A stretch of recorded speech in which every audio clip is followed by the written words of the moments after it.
بسم الله الرحمن الرحيم الحمد لله وكفى وسلام على عباده الذين اصطفى أما بعد. Estimados, respeitosos irmãos e minhas irmãs, Assalamu alaikum wa rahmatullahi wa barakatuh.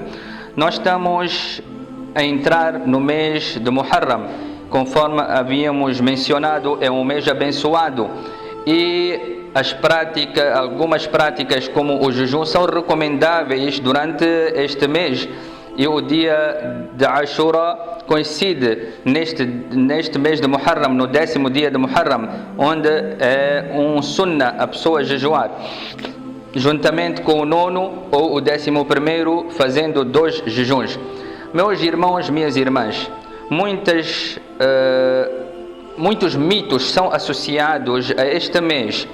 Por exemplo, nós ouvimos dizer que este é um mês de luto, porque nele o nosso querido Sayyidina Hussein radiyallahu anhu, neto do querido profeta Muhammad sallallahu alaihi wasallam, foi martirizado na batalha de Karbala, e não restam dúvidas que aquilo foi um cenário triste e para a história da humanidade, mas com isto não há motivos para nós considerarmos este mês de luto. Vou dar 1 ou 2 exemplos.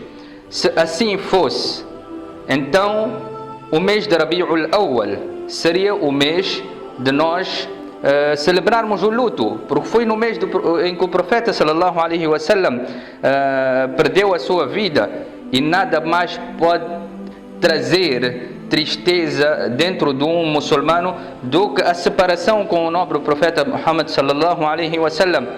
E assim muitos outros, Sayyidina Abu Bakr, Sayyidina Umar, Sayyidina Uthman, Sayyidina Ali, para não dizer que são momentos de tristeza, são momentos difíceis, mas isto não é motivo para nós celebrarmos o luto. Portanto, um dos mitos durante este mês de Muharram, as pessoas até vestem da cor preta para dizer que nós estamos de luto, estamos tristes, e vão muito além disto. As pessoas submetem-se a si próprias num sacrifício que não tem bases no Islã. Deixam de comer, deixam de conviver, e isto tudo não tem bases no próprio Islã. E se formos a olhar por outra parte, do outro lado, Sayyidina Hussein radiyallahu anhu tornou-se mártir, e nós sabemos, através dos versículos do Corão, dos ditos do profeta Muhammad sallallahu alaihi wasallam, qual é o grau do mártir, qual é o grau do shahid. Nós estamos tristes da forma como ele foi martirizado, mas nós estamos tristes pelo facto de ele se ter tornado shahid. É motivo de nós estarmos alegres, porque ele tornou-se mártir, e o mártir tem grandes benefícios perante Allah subhanahu wa ta'ala. Portanto, esse é um dos mitos que nós gostaríamos de mencionar, e existem outros.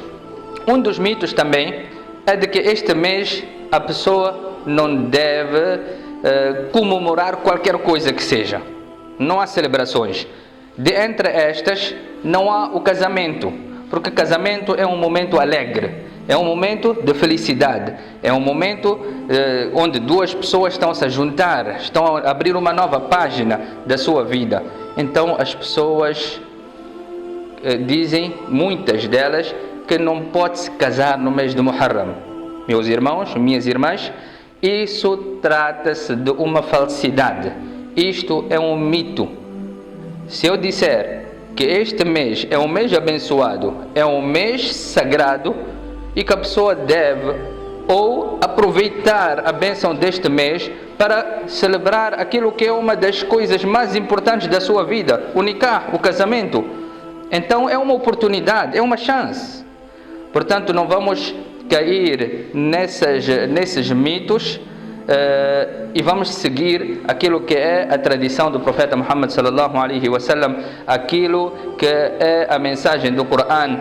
Houve vários sahabas, vários casamentos inclusive do profeta Muhammad sallallahu alaihi wasallam, que ocorreram neste mês de Muharram. Não há proibição nenhuma. Que Allah subhanahu wa ta'ala dê-nos a compreensão. Wa akhiru da'wana anil hamdulillahi rabbil alamin.